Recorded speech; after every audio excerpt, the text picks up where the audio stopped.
As I said at the start of the show today, we have a guest joining us.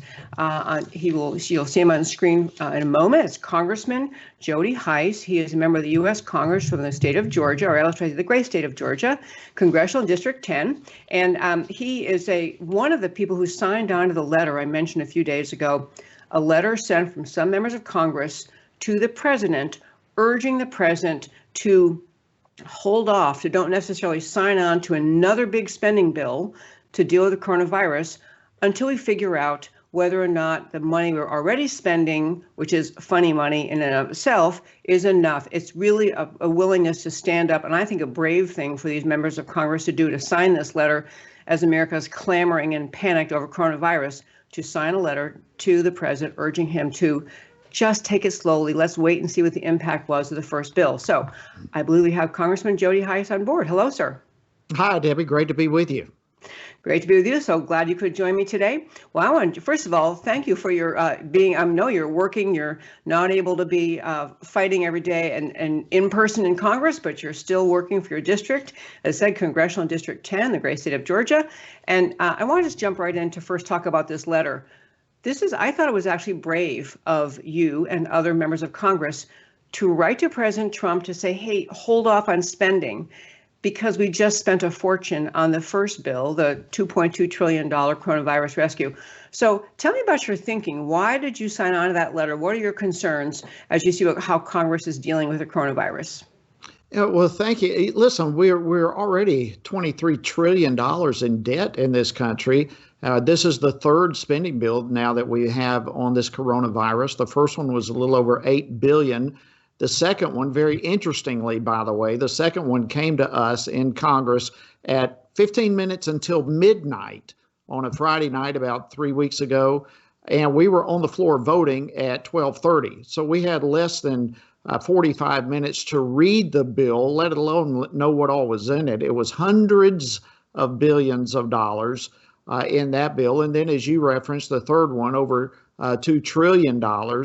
And we have not even spent all the money in those three bills yet. And yet the Democrats are already discussing a fourth and possibly even a fifth bailout, or whatever you want to call it, stimulus, whatever you want to call it, for the coronavirus. We cannot continue down this path of excessive spending. Who's going to pay for this? We are on an unsustainable path. We are on a path here that is non-duplicatable. What are we going to do with the next emergency that comes? Look, we all know next month or the month after, we're entering hurricane season. There's going to be hurricanes, there's going to be earthquakes, there's going to be forest fires, there's going to be any number of other emergencies that happen. And we are putting ourselves in a dangerous position of being able to handle those emergencies if we continue to spending on the levels that we're spending right now. So we wrote a letter basically just saying, look, we understand the emergency. We understand the needs. We understand that government has mandated businesses to shut down and churches, and we've shut down our economy. We get that. And because the government has led the way in this, government has a role in trying to fix it and trying to get it back in order. But we've got to be level-headed in our approach to this and not continue to bankrupt our country over this pandemic. I believe we're on the verge of getting over it. And we don't need to let, as the president has well said, we don't need the solution in itself to be worse than the problem. You know, you referenced one of the points I wanted to make, and I'm so glad you did. But this is not like a hurricane, Mother Nature causing the problem, or a military attack from, some enemy on a city. This is government-imposed shutdown that caused the problem, that then government is funding the solution with money, which the only place government ever has money from is taxpayers. So the government caused the problem, shut down the economy, using taxpayers' money to give back to them, to send back to them. And if you could do a diagram, I'm not a good diagram person, but if you do a diagram, it's cyclical. And the longer the shutdown remains forced by the government, the longer and more needs grow within the economy. It seems like there has to be an adjustment in the way the local jurisdictions are imposing shutdowns. Did you see that coming, by the way, from Washington? Do you see any messaging from Washington about, that we have to start to free up the economy and free up businesses in this country? Yeah, absolutely. There's no question the whole issue is changing in its trajectory with this, and the next step is to reignite our economy and get it going again. But to hit on another point that you just mentioned is very interesting. As we are, nothing in Washington ever stops, and we are watching, on the one hand, massive expansion of our federal government in all of this, and we're watching our liberties in process being threatened, from religious liberties to our privacy issues, where we are now all being tracked as to whether or not we're abiding by the stay-at-home orders, and that information is being turned into the federal government. What happens when we're on the other side of this pandemic? How do we put the genie back in the bottle? We have got to be vigilant to maintain our freedoms as Americans. But this whole $2.3 trillion, keep in mind, Debbie, it started at 800 billion. And then it started increasing and increasing and increasing. And then the final bill is 2.2 trillion. We just can't continue down that kind of path. But I am grateful. The only way we can get this thing resolved and back under control is to get our economy going again. As you referenced, the president has put forth a task force now to determine how we can get the economy back in order. We have states leading the way with this. Texas leading the way. Governor Abbott, we're very proud of him and his role of saying we're going to get Texas back to work again. And so we are seeing the turning of the corner. To me, that can't come quickly enough, but obviously we want it to be done safely as well. But yes, the whole discussion has shifted from, or in process of shifting, I probably should say, from the coronavirus itself to let's get back to work and let's have, again, the strongest economy in the world. I've been so grateful for comments, even by doctors, not Dr. Fauci, but other doctors in this country. I hadn't mentioned this to you, but they had Dr. Katz from Yale, 2 doctors from Stanford, other doctors. Another letter came in to Washington from a group of doctors, I think in Minnesota, all saying that the way we're handling this is shut down America. This is not the only way to respond to the danger of a virus. We could have instead, and we still could now choose to, instead of shutting down the whole economy and freezing even healthy Americans in place, use instead a tactic that protects the susceptible, the vulnerable. Do you hear the idea being talked about in Washington? Yeah, unfortunately, it's a little too late. I think those discussions should have been early on, because I totally agree with you. This is not an either or situation. There is a way to thread the needle between public safety and protecting our economy at the same time. For all practical purposes, that train has left the station now because of we were listening, as we should. And this is where it's a little dicey to figure all this out, but we should listen to the healthcare professionals. If a pandemic is coming, we need to be careful. We need to protect that from spreading and becoming a national travesty, as some pandemics have done in the past. But at the same time, I believe, and we're seeing now, this is one. We knew the vulnerable. They were the elderly. They were individuals with immune deficiencies. We need to protect them. But we have like 80% of the people who contract coronavirus are asymptomatic. They're not even aware that they have it. And so this is one of those things that we could have threaded the needle between public safety and the economy. Gratefully, that discussion is now on the table. I just wish it had been on the table earlier. Oh, I do too. And you mentioned something else I want to go to. You mentioned about religious liberty in this country. It's astonishing this shutdown happened, or that Easter came around during the time of this shutdown. And the idea that I recounted many of the stories in the show yesterday, I think, but talked about what happened, or Monday, talked about what happened during the Easter services and leading up to Easter, where you had mayors and governors essentially announcing you can't go to Easter service. Even if you show up in your car, we're going to be keeping track of the license plates. Even the drive-in type church was not okay with some of those governors. And I was really shocked to, in my sense of it was, I think that people, Easter, most important holiday in the Christian season, they were trying to be responsible, we'll stay in our cars.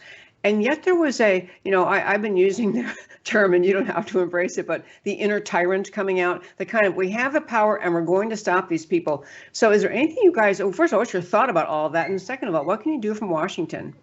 Yeah, I mean, you bring out the exact point that it's hard to get that genie back in the bottle once it's out, and once you start releasing tyrants or people who have tendencies to become tyrants when they have that kind of authority, it becomes very frightful what they will do with that power, and then how do you restrain that power and put it back in the bottle after the crisis is over? And like drive-in churches, what is the harm of that? And how do you pick on churches who are having drive-in services, but you don't pick on the drive-in restaurant down the street that is having one person after another drive through, talking to a person, exchanging money, and that's not a problem. But for people to go to church, listen to the service on the radio, never communicating with anyone else, that's when you start seeing the tyrants who are exercising and abusing their power of governmental authority. And how do you deal with that? I imagine there's going to be some lawsuits, quite frankly, because it's unequal treatment of one group simply because they're part of the church. I have also been a part of writing letters. In fact, I had one just this week encouraging the protection of our religious liberties during all this. We wrote that to the president right before Easter. And, fortunately, I don't know if you saw the incredible message that the president gave from the Oval Office. The president's with us on this, but unfortunately, not all states, not all governors, not all municipalities are on board, and we are seeing the release, as you aptly described, as tyrants who are abusing their power. And we're going to have to. We've got a job before us. We have a battle before us to take those freedoms back. Sir, I could not agree more. And I also think there's just this sense, I think that the coverage of the coronavirus in the media and as it turned out, the models having far greater, creating fear because the models were exaggerated, or people want to say, well, they weren't exaggerated. They were, we lowered the curve sooner because we did all this great stuff in terms of social distancing. But whatever, the fear spread in our society, even at such a rapid pace. I think to give a little bit of a break to people in power, governors and mayors and all that, if they really think we're going to lose millions of people in our state, then you think almost anything is justified. But we need to begin to adjust because now the numbers aren't as bad. We have flattened the curve. We seem to be getting past the peak, and the reason I'm sorry, I'm going to get to a question, but the other fear is, even people who are the experts like Dr. Fauci and others involved in this are saying, well, yeah, this is going on now, but we may have another peak in May. We may have this virus may mutate, may come back every season. And we've got to be thinking longer term than just getting through this immediate crisis.